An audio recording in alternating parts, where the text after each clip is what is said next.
வீட்டில் எல்லா நாளும் கார்த்திகை. எங்க அம்மா கேட்குற கேள்விக்கு பதில் சொல்லுங்க மக்களே. இது சிக்கனும், இது மட்டனும், இது முட்டை, இதெல்லாம் இவ்வளோ தரம் எதுக்குன்னு கேட்குறீங்களாங்க? இன்னைக்கு எங்கள் வீட்டில் ஒரு விசேஷம், அதனால் படைக்க போகிறோம். ஸோ விசேஷம்னு சொல்லக்கூடாது, சத்தமான விஷயம் தான். இஞ்சி பூண்டு பேஸ்ட் யாருக்கு இல்லையா? இருந்தாலும் படைச்சிட்டு சொல்கிறேன். இஞ்சி பூண்டு பேஸ்ட்டு, புதினா, கொத்தமல்லி, பட்டை, கிராம்பு, ஏலக்காய், லவங்கம், தேங்காய், பெருஞ்சீரகம் எல்லாத்தையும் ஒன்றா, வெங்காயம் தக்காளி பச்சை மிளகாய் எல்லாத்தையும் ஒன்றா ஊற்றி அரைச்சி மிக்ஸ் பண்ணி ஊற வச்சுருக்காங்க சிக்கன் கிரேவிக்காக. வேறு லெவலில் இருக்கும். தயிர் கூட கொஞ்சம் ஆட் பண்ணியிருக்காங்க இதில். இது அப்படியே வந்து எப்படி செய்கிறாங்கன்றது காட்டுறோம், வாங்க பார்க்கலாம். நல்லா ஊறணுமா? எவ்வளோ நேரம் ஊறணுமா? இப்போதே அரிசிக்கு 10 நிமிஷம் ஊறினா போதும், அரை மணி நேரம் கூட ஊற வைக்கலாம். வா சூப்பர். ஓகே, இந்த சிக்கன் கிரேவி எப்படி இருக்குன்னு பார்க்கலாம் வாங்க. கருவேப்பிலை போட்டு வெங்காயம் தக்காளி பெருஞ்சீரகம் எல்லாம் போட்டு வதக்குன்னு வதக்குறாங்க. சிக்கன் குழம்பு ரெடி ஆகிட்டு இருக்கு. சாப்பிட்றவங்க சாப்பிட வாங்க.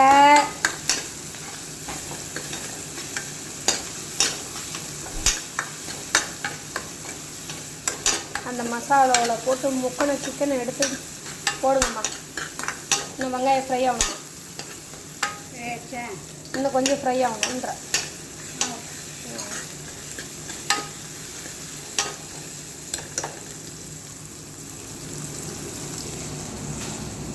மட்டன் கொஞ்சம் வாங்கினோமா, அது வேறு தனியாக சவு ரொட்டி ரெடியாக எடுத்து வச்சுருக்கோம். அது எனக்கு மட்டும் ரத்தம் இல்லாதனால ஒன்று வாங்கிட்டு வந்தேன் கடையில் கேட்டு. இப்போ வந்து இந்த சிக்கன் கிரேவியோட ஊற வச்ச அந்த மசாலா கோழியை இறக்கி விடுறாங்க வானல்ல. வேறு லெவல் வேறு லெவல். நல்லா சிக்கனில் முழுகி ஊற வச்ச மசாலா சிக்கன் ரெடி ஆகிட்டுருக்கு. Super super. கிண்டுங்கம்மா நல்லா நல்லா பச்சை வாசனை போகிற வரைக்கும் இப்போ இதை வந்து கிண்டணும். நல்லா கிண்டுங்கம்மா. ஒரு பக்கம் உடையில சாதம் ரெடி ஆகிட்டுருக்கு. கேஸ் தட்டுப்பாடு, அதனால் சாதத்தை மட்டும் நாங்கள் இண்டக்ஷன் சாதத்தில் வைக்கிறோம். புதினா கொத்தமல்லி போட்டிங்களா? இப்போ நல்லா ஒரு கிண்ட போகிறாங்க அம்மா. இப்போ வந்து பச்சை வாசனை போகணுமாம்மா? ஆமாம். தண்ணி ஃபுல்லாக சுண்டிடணும். அப்புறம் தான் இது பண்ணணும். திரும்பி தண்ணி கொஞ்சம் ஊற்றி அப்படியே இதெல்லாம் வதங்கிச்சுன்னா தான் தண்ணி இது கலக்கணும். தண்ணியே வேணுன்னா தண்ணி கலந்துக்கலாம். இல்லை இதேமாரி கிரேவி வேணுன்னா மஞ்சத்தூள் கட்டிங்களா போட்டிங்களா? போடணும்.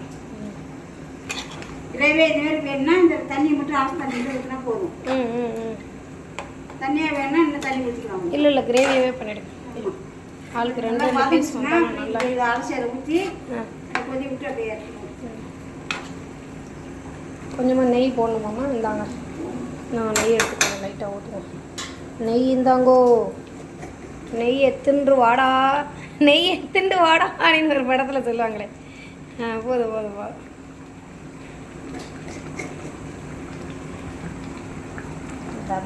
தப்பன்னு கொதிக்கிறது. வேறு லெவல் சிக்கன். அதுக்குள்ளே இண்டக்ஷன் கற்றுது.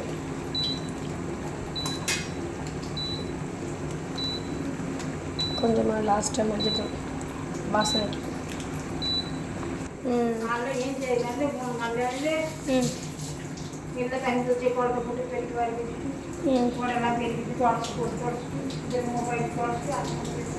மாமா தண்ணி நல்லா மூடலை பாருங்க, அங்கே பாருங்க தண்ணி வேஸ்ட்டாக ஓடிட்டு பாருங்க.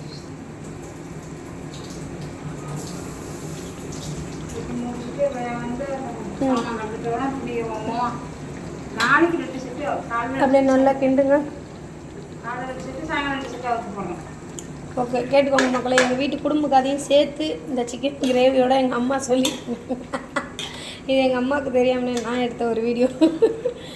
அவங்க என்ன தான் சொல்கிறாங்க பாப்பா என் பிள்ளைங்களை பற்றி அப்படின்னு சொல்லி தான் நான் கம்முன்னு இருந்தேன். என் பையனை பெரிய பையனை பற்றி தான் சொல்லிட்டு போட்டு வந்து காலையில் ஏஞ்சி வீட்டை தொடச்சிட்டு அவனுக்கு சாப்பாடு சன்மனுக்கு ரெடி பண்ணேன்.